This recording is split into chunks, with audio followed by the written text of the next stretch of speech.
Police யார்?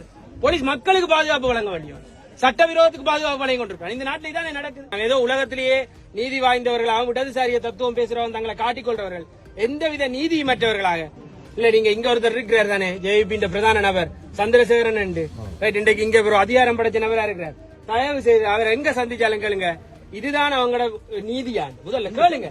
அவங்களோட வேற எந்த எதுக்கும் அனுமதிக்க வேணாம். ஏதோ உலகத்திலேயே நீதி வாய்ந்தவர்களாகவும் இடதுசாரிய தத்துவம் பேசுறவங்க தங்களை காட்டிக்கொள்றவர்கள் எந்தவித நீதியமற்றவர்களாக ஒரு ஆவணம் இல்லை இவங்க கையில. ஒரு வீதியை மறைக்கிறதுக்கு ஒரு ஆவணம் தேவை, ஒரு ஊடகவியலாளரை மறைக்கிறதுக்கு ஒரு ஆவணம் தேவை.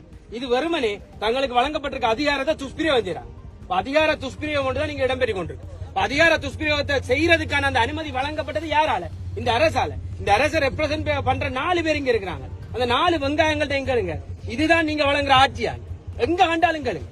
இங்க இருந்த வாக்கு போட்ட மக்கள் முதல்ல வெக்கப்படும். இந்த மாதிரியான அதிகார போக்கையும் இந்த மாதிரி அக்கிரம போக்கையும் தான் இவ்வளவு காலம் கண்டிருக்கிறாங்க. இதன் தொடர்ச்சி தான் இந்த அரசாங்கம் செய்து கொண்டிருக்கு.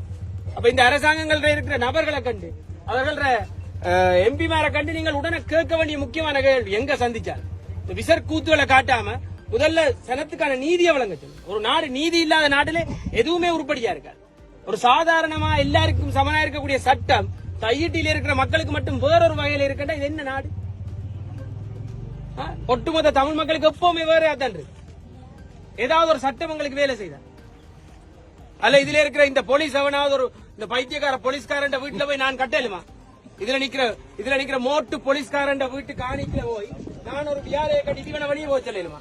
ஆனா இவன் ஒரு சட்டவிரோதமா கட்டப்பட்டதுக்கு சட்டத்தை பாதுகாக்கிற உடைய போட்டுட்டு பாதுகாப்பு வழங்கிட்டு நிக்கிறான். இது சரியா? இது சரியா? போலீஸ் யார்? போலீஸ் மக்களுக்கு பாதுகாப்பு வழங்க வேண்டியவர், சட்டவிரோதத்துக்கு பாதுகாப்பு வழங்கி கொண்டிருக்காங்க. இந்த நாட்டில் இதானே நடக்குது. இது யார் தட்டி கேட்கிறது? இதை தட்டி கேட்கிற ஆக்களை நோக்கி எவ்வளவு பேர் கேள்வி கேட்கிறாங்க? யாரை நோக்கி கேள்வி கேட்கணும்? அதிகாரத்தையும் இந்த அரசாங்கத்தையும் நீதிக்கு முரணா செயற்பட்டவர்களை நோக்கி தான் கேள்வி இருக்கணும். எப்பவுமே கேள்விகள் யாரை நோக்கி கேட்கப்படுது? போராடுற மக்களையும் பாதிக்கப்பட்ட மக்களையும். தயவு செய்து இந்த ஊடக துறையில் இருக்கக்கூடிய நண்பர்கள், ஆதரவாளர்கள் இந்த விடயங்களை எடுத்து செல்லுங்க.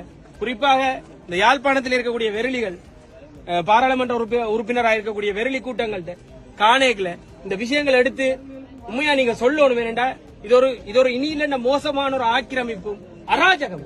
இந்த அராஜக போக்குக்கு ஒரு பொழுது நாங்கள் இசைந்து போக கூடாது என்ற விஷயத்தை நீங்க இங்க இருக்கக்கூடிய ஆட்களுக்கு தயவு செய்து எடுத்துக் கொடுங்க. நன்றி.